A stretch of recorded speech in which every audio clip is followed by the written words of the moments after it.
what's funny about that?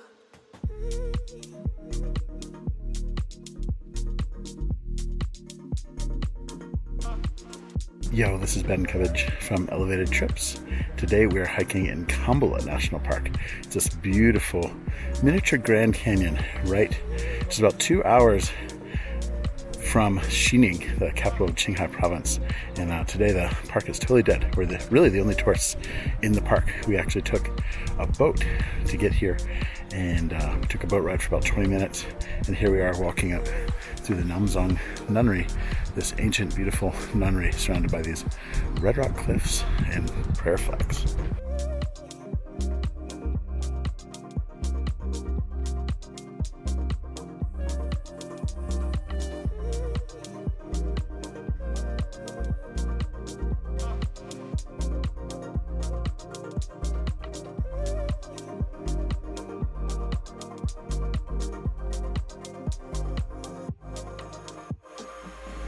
So you can see the wooden steps around me. So it's not a wild hike. It's definitely, on wooden steps here. It's about 45 minutes up these wooden planks, but it does wind through these incredible red rock formations behind me. And you get to kind of make your way weaving in and out of these prayer flags. So really spectacular hike. And once we're on the top in about 40 minutes, we're gonna be looking right down into the Yellow River. It's on a really clear sunny day, which it's not today, but on a really blue sunny day, the Yellow River looks so spectacular, emerald green. Qinghai Province, where we are now, in the far northwest of China, the province itself is bigger than the whole nation of France and only has a population of 5 million people. Most of those people live in Scenic City, about 2 million people there, and then only 3 million people in these high grasslands at 3,000, 4,000 meters. And you can see the ruggedness here of the plateau, why the population is so sparse.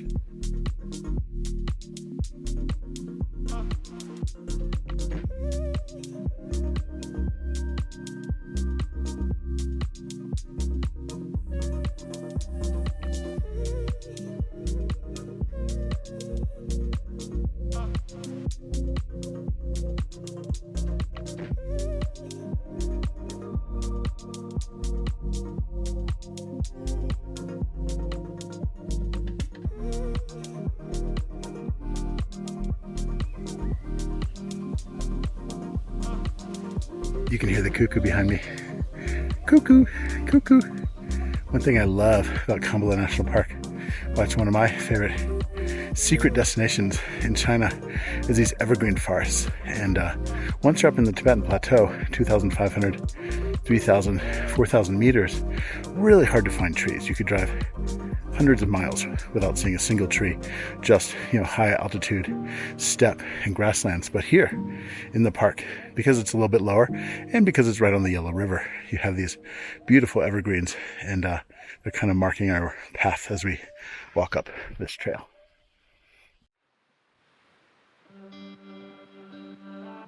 Okay, a little bit crazy. This is the bridge that we took from the boat. And this is a glass bottom bridge that we're walking over, so about 100 meters above the Yellow River, and definitely has a feeling of vertigo as you're walking across, and there's nothing below your feet. This part right here is totally the worst. It's just like grate. You see this grate below me? It's pretty nuts, man. As you're walking across the grate, it's literally a 100-meter drop. There's nothing separating you and the water except these tiny pieces of wire.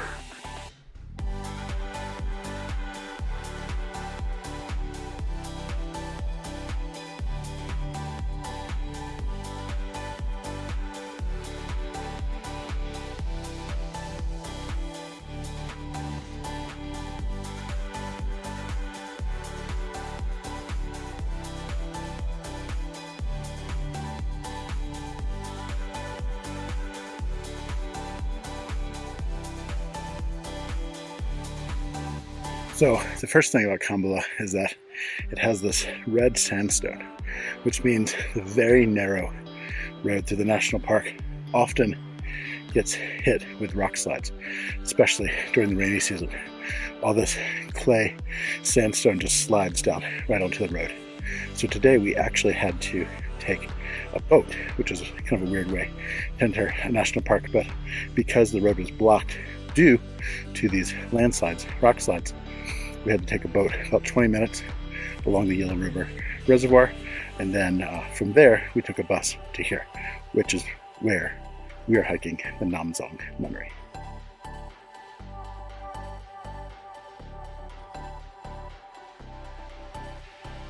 What amazes me is that there's these steps here, but 30 years ago, before this was a national park attracting tourists, this was just a nunnery, which means there's no steps up here. There's no development. These nuns walked, probably with not very good shoes, no technology, up this extremely steep cliff just so they can meditate in the side of this rock.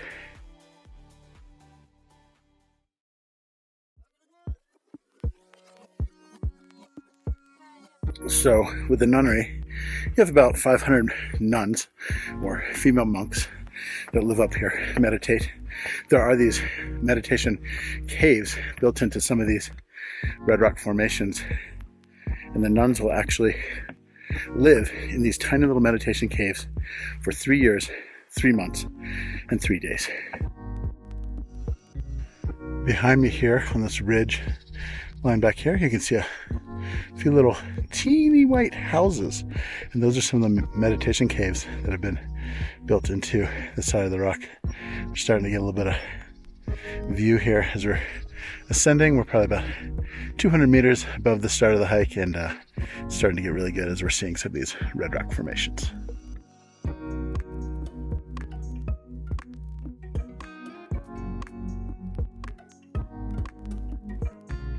Ooh, just came across these ultra sketchy steps. They're not sketchy in construction, but they have these big spaces between them where you can actually see this 100-meter cliff fall out below you. So fortunately the steps are constructed well, but there's a little space in them that definitely adds to the nervousness.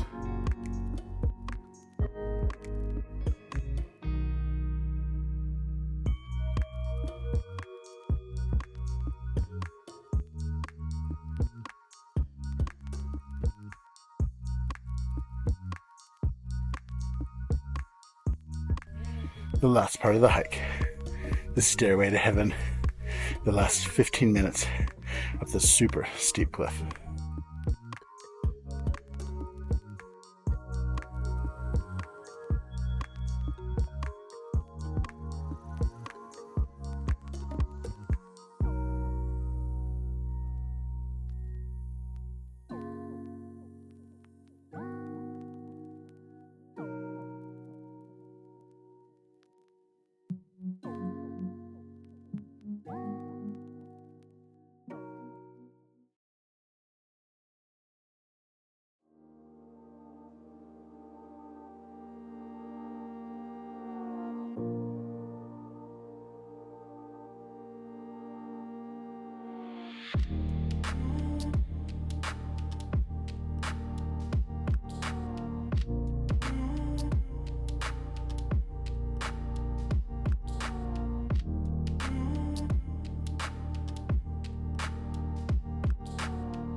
Okay, this is the top of the hike. About 40 minutes of stairs, and it is so super worth it. We're at this little pinnacle up here. These prayer flags and wooden arrows, and the drop off here is just unreal. Literally, if I stepped a meter in any direction, I'd fall a couple hundred meters through these cliffs. So there's no handrails. This is just pretty wild, pretty open. Probably why a lot of foreign tourists don't come here, but also why this is one of my favorite places on the Tibetan Plateau.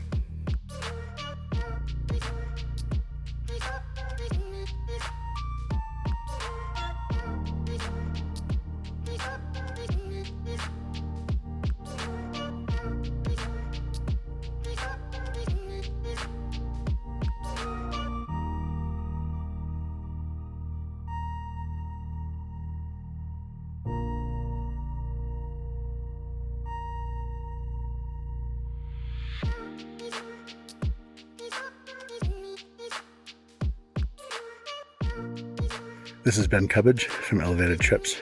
Subscribe to our channel for more adventure travel on the Tibetan Plateau, Nepal, and Bhutan.